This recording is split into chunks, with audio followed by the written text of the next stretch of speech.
Ce qu'il dit, c'était exactement dans la droite ligne de ce que disent ses prédécesseurs, en particulier Benoît XVI, et pourtant c'est reçu de façon radicalement différente, reçu beaucoup plus positivement, et y compris dans des cercles non catholiques. Donc c'est d'abord un étonnement, une interrogation, comment cela se fait que ces propos soient beaucoup mieux reçus, et ça indique pour moi que les chrétiens finalement peuvent être des hommes de l'échange, des hommes de la conversation.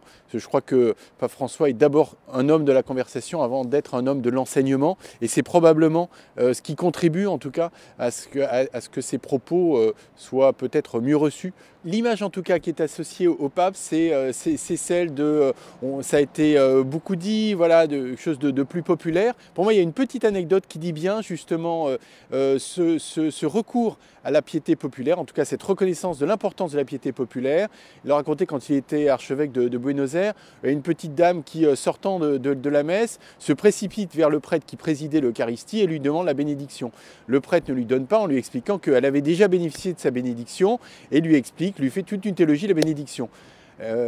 Cette petite femme l'écoute avec beaucoup de déférence, et puis une fois que le prêtre a terminé son explication, elle court voir un autre prêtre qui est au fond de l'église, et là lui demande la bénédiction. Le prêtre lui donne instantanément, et là elle ressort avec un grand sourire et visiblement très apaisée.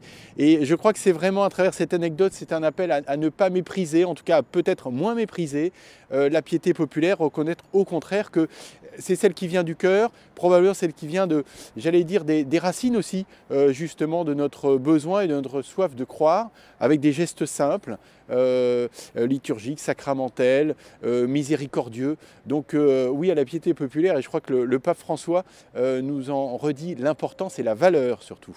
Et ce qui me frappe aussi, c'est que le mot de périphérie est abondamment justement repris, commenté. Or, le mot le plus important dans cette phrase, pour moi, c'est existentiel. Aller aux périphéries, finalement, l'Église a toujours appelé les chrétiens à appeler aux périphéries, vers ceux qui sont aux marges, exclus de la société, etc. Mais le mot existentiel nous recentre vraiment sur, justement, les périphéries de l'existence des hommes et des femmes aujourd'hui à nos contemporains. Qu'est-ce qui fait du sens? Comment est-ce qu'on peut justement entendre les blessures qu'il y a dans le sens aujourd'hui justement de l'existence de nos contemporains? Donc c'est le mot d'existentiel qui, à mon sens, doit être beaucoup plus appelant, parce que peut-être beaucoup plus actuel que les périphéries qui, j'allais dire, demeurent et demeureront de toute façon dans l'histoire de l'humanité et dans les réponses que peuvent apporter les chrétiens. Il est clair que, en tout cas, voilà, moi dans mon quotidien, c'est plus facile d'être chrétien, au sens justement, l'image de l'Église du coup, avec tout ce que ça représente de subjectif, de tout à fait partial aussi, mais de fait, c'est plus facile d'être chrétien parce qu'il me semble qu'on est beaucoup moins attaqué sur les images traditionnalistes, rigoristes, doloristes de l'Église, qui étaient attachées, à mon sens à tort, au pontificat précédent.